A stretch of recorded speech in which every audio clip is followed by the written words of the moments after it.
예수는 누구인가? 예수는 누구인가? 요즘 별로 주목받지 못한 질문입니다. 김정은은 누구인가? 이거는 사람들이 돈벌이가 되는 질문으로 사람들이 사용하고 있습니다. 트럼프는 누구인가? 근데 이 질문보다도 돈벌이가 안 된 질문이 예수가 누구인가입니다. 심지어는 교회 안에서조차도 힘이 없는 질문입니다.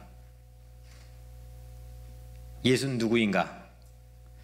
여러분들의 마음속엔 중요한 화두입니까? 난 예수가 누군지 아는데요 하고 이 질문이 여러분들의 마음속에 혹시 닫혀져 있지는 않습니까? 하지만 예수는 누구인가라고 하는 이 질문은 역사에서 가장 위대한 질문입니다. 현재도 여전히 진행 중입니다. 이유는 이 질문은 삶과 죽음을 갈라놓는 중요한 분기점을 만든 질문이기 때문입니다. 물론 시대적인 BC와 AD를 갈라놓는 질문이기도 했지만 삶과 죽음, 사느냐 죽느냐, 행복과 불행, 또 과거와 미래, 거듭난 삶의 미래냐 아니면 그 이전의 삶이냐, 이거를 갈라놓는 가장 결정적인 또 유일한 질문이 바로 예수는 누구인가, 이 질문입니다. 특히 이 질문은 교회 안보다도 교회 바깥에서 중요한 관심으로 만들어야 될 사명이 우리에게 있습니다. 우리 편들이니까 우리 안에서는 예수는 누구인가 이 질문에 대해서는 같이 합의를 하고 동의를 하고 아멘 하면서 할 수는 있겠지만, 본래 이 예수는 누구인가라고 한 질문을 우리에게 주신 것은 교회 바깥에 중요한 탑 뉴스로 또 중요한 삶에 대한 아젠다로 우리가 선점하기 위해서 우리에게 사명을 주셨습니다. 히브리서는 이 질문이, 예수는 누구인가 이 질문이 꼭 필요한 때에 쓰여졌습니다. 히브리서는 가장 논란이 많은 책 중에 하나인데 사실은 이 쓰여진 시기조차도 정확히 사실을 알 길이 없지만 대략적으로 AD 63년부터 64년, 그러니까 예수님이 승천하신 다음 30년이 흘렀습니다. 예수님을 직접 보았고 예수님의 죽음을 목격했고 예수님의 부활을 현장에 지켜봤던 사람들이 이제 30년이 흘러서 또 다른 삶을 살고 있습니다. 그리고 교회라는 공동체가 만들어졌습니다. 그런데 그때 로마에 있는 유대인 교회에, 당시 세계 중심이었던 로마에 있는 유대인 교회에 엄청난 어려움들이 닥쳐왔습니다. 외부적인 요인이었는데 그것이 바로 우리가 악명으로 잘 알고 있는 네로 황제의 박해였습니다. 로마 성내에 불이 크게, 지금도 역사에 기록될 정도로 큰 불이 났는데 그를 전부 다 유대인들에게 뒤집어 씌웠습니다. 유대인 중에서도 유대인 기독교인, 유대인 중에서도 예수를 믿는 사람들에게 이걸 전부 뒤집어 씌워서 그 사람들을 전부 불로 태워 죽입니다. 네로 황제가. 그런 박해가 막 시작할 무렵에 히브리서는 쓰여졌다고 대충 우리가 합의하고 있습니다.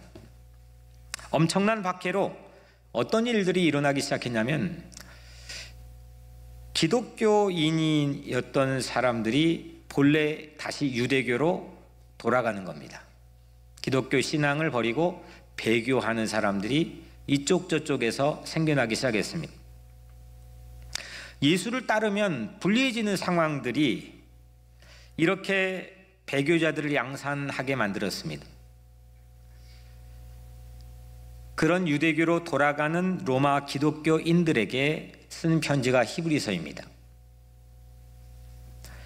유대교로 돌아가는 사람들에게 예수를 설명해야 됐기 때문에 성경 66권 중에서도 가장 유대교적인 요소가, 또 그런 단어가, 그런 의식과 그런 개념이 많이 있는 책이 히브리서입니다.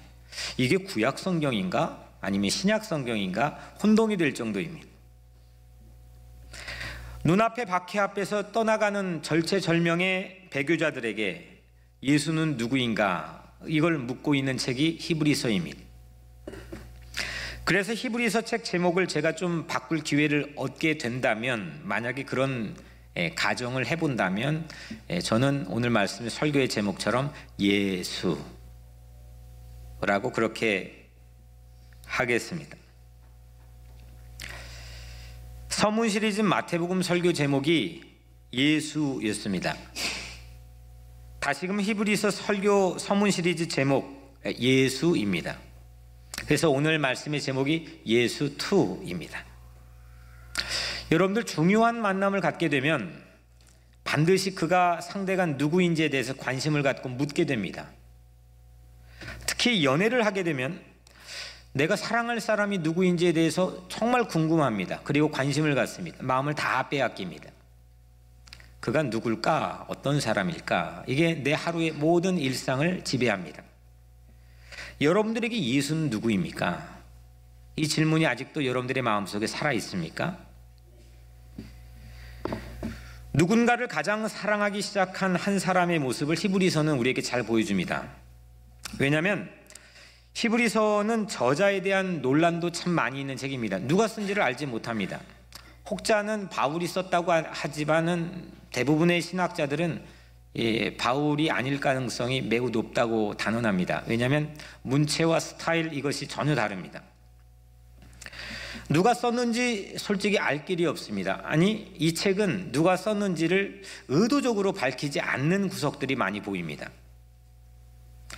히브리서를 받아본 수신자들이나 아니면 이 편지를 쓴 저자나 흔적을 남기지 않았습니다. 대신에 히브리서만큼 명확하게 예수 그리스도로 채워져 있는 성경도 매우 드뭅니다. 온통 예수입니다. 예수가 누구냐? 예수가 누구냐? 예수에 대한 관심으로 처음부터 마지막 13장까지 꽉 채워져 있습니다.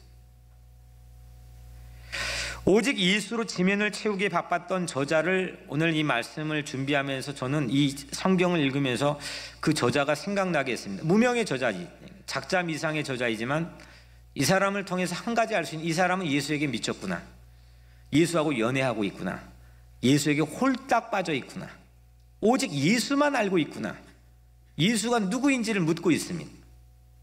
예수를 정말 사랑하는 사람입니다. 이것이 오늘날 교회가 벤처마킹 해야만 할 모습 아닐까 싶습니다.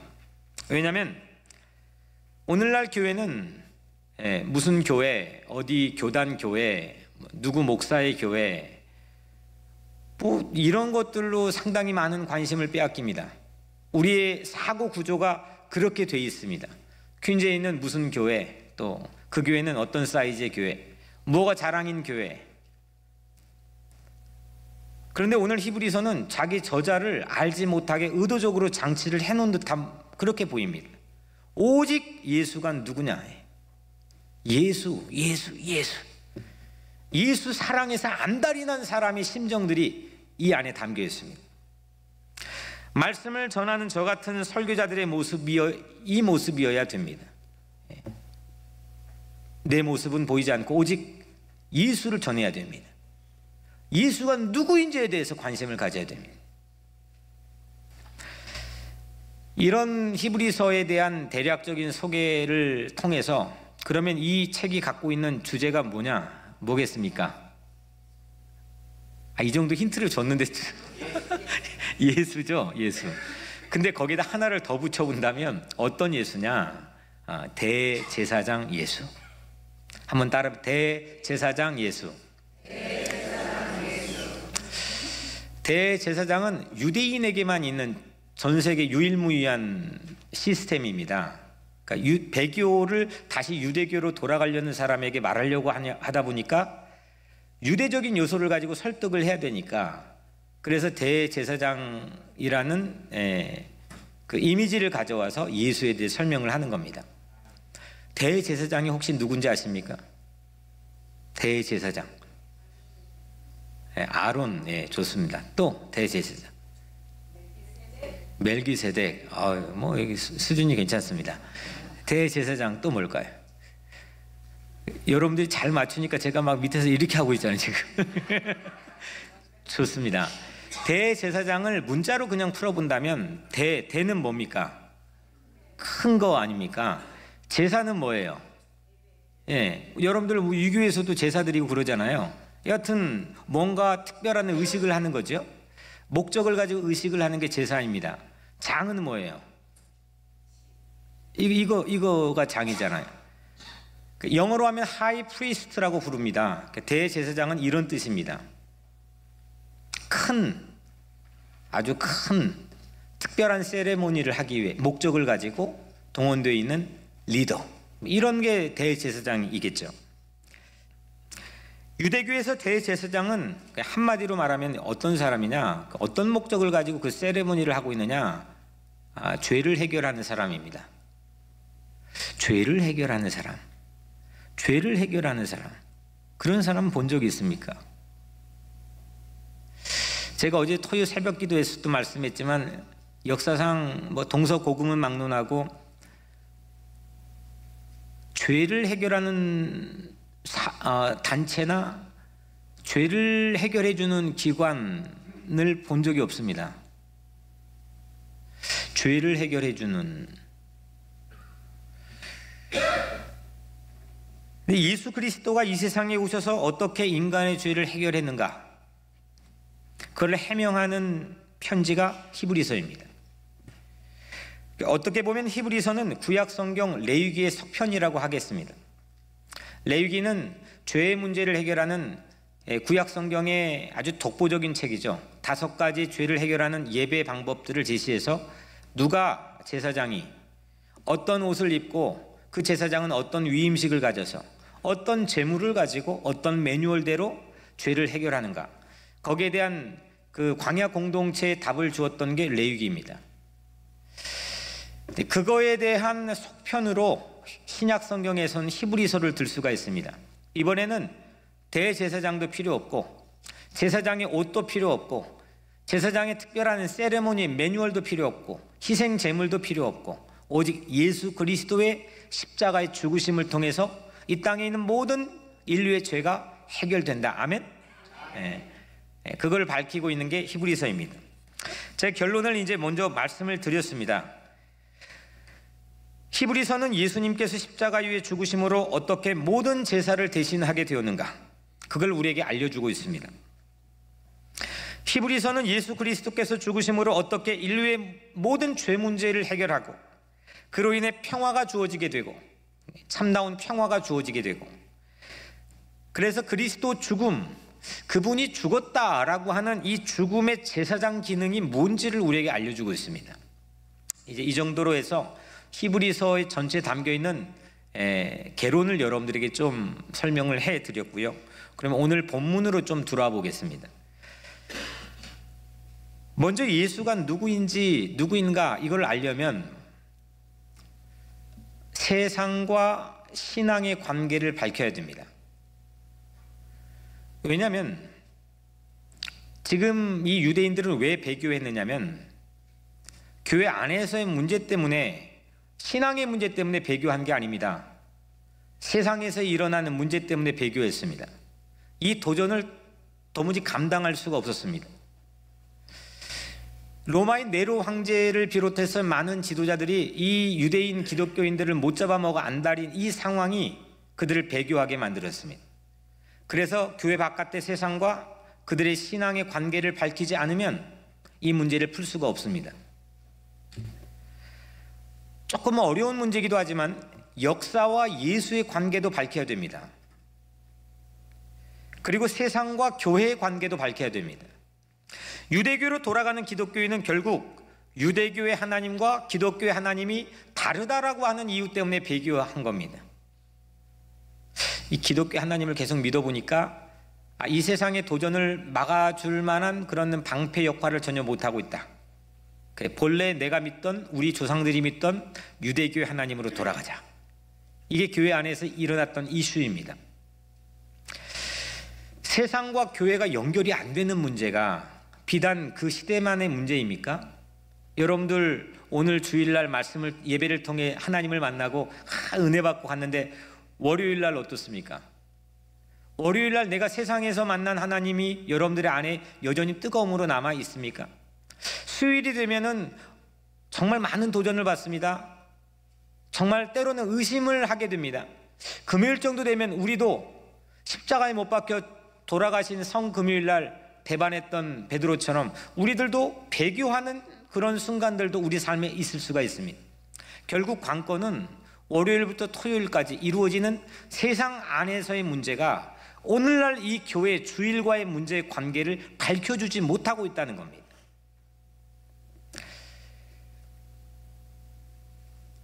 그런데 히브리서 저자는 수없는 세상을 이끌어 오신 하나님, 그 유대교의 하나님이, 구약의 하나님이 말씀하셨는데 그 하나님이 동일하게 예수 그리스도를 말씀하고 있다는 것을 이 서문에 담아놨습니다.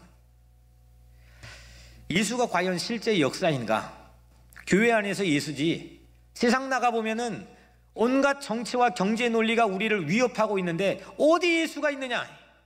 우리는 주눅들기도 하고 기가 죽기도 하고 때로는 그 눈치를 보기도 합니다. 세상에 어디 예수가 있냐? 맨하탄에 가면 어디 예수가 있느냐? 내가 예수처럼 살으라고 하는 그런 의미인가 보다. 절대요. 거기 예수가 있다는 것을 연결을 해야 된다는 겁니다. 세상에서도 예수는 체험될 수 있는 것인가? 이 질문을 우리는 오늘 말씀을 통해 도전받습니다. 세상에서 예수가 체험될 수 있는 건가? 아니, 여기서 우리 편끼리 있는데 이 교회 안에서 그 예수를 못 나누고 그 예수를 체험하지 못한다는 건 그거 뭐 문제가 되는 거죠. 문제는 세상에서 예수가 과연 체험될 수 있는 건가? 초대교회 처음 교회가 만들어졌던 원형의 모습들을 우리가 추정해 살펴본다면 이 사람들은 교회 바깥에서 그 예수가 세상의 탑기사가 되기 위해 이수를 선점하기 위해 목숨을 걸고 싸웠습니다. 어디 교회 안에서 뭐 이거 예수 그건 그냥 자연스럽게 나오는 은혜의 열매일 뿐이지, 교회 바깥에서 억척스러운 세상의 도전과 함께해서 그 예수가 누구인가 그 질문을 세상의 탑기사가 되기 위해서 싸웠습니다. 그리고 300년이 채 되지 않아 그 소원을 이루었습니다. 로마의 제국을 무너뜨리고 그리고 로마의 국교가 되었습니다. 여러분들이 세상의 이 이민자의 혹독한 그런 삶의 터전에서 때로는 이게 정말 예수가 계신가 의구심이 들 때가 있습니다. 정말 예수가 나랑 함께 계시나? 그냥 입으로만 말고 정말 내가 체험되어지고 내가 정말 확신 있게 믿어지는 그런 세상 한복판의 삶의 공간들이 여러분들에게 있습니까? 이 심각한 그런 고민 끝에 이 히브리서는 편지로 쓰여진 겁니다. 로마 교회 한복판에, 교회에 쓴 게 아닙니다. 배교회 가는 유대 기독교인들에게 쓴 겁니다. 세상 한복판에 수없는 도전과 위협을 받은 그 사람들에게 쓴 겁니다. 역사 한복판에서 성육신이라는 거 그거 아닙니까? 하나님이 보좌를 버리고 이 땅에 오신 예수 그리스도가 성육신 아닙니까? 왜 우리는 교회 안에만 갇혀 있습니까? 교회에 조금만 거룩한 게 무너지면 뭐 난리를 필 것 같은데 왜 세상에서는 그런 의문이 없는 겁니까? 우리 하나님이 몸집이 이 정도밖에 되지 않을까요? 우리 하나님 발판이 이 정도밖에 되지 않겠습니까? 하나님은 교회 한복판에 계시지만 여러분들이 고군분투하고 있는 일터, 가정, 세상 어떤 곳에서 하나님이 계신 줄로 믿습니다. 그게 예수님입니다.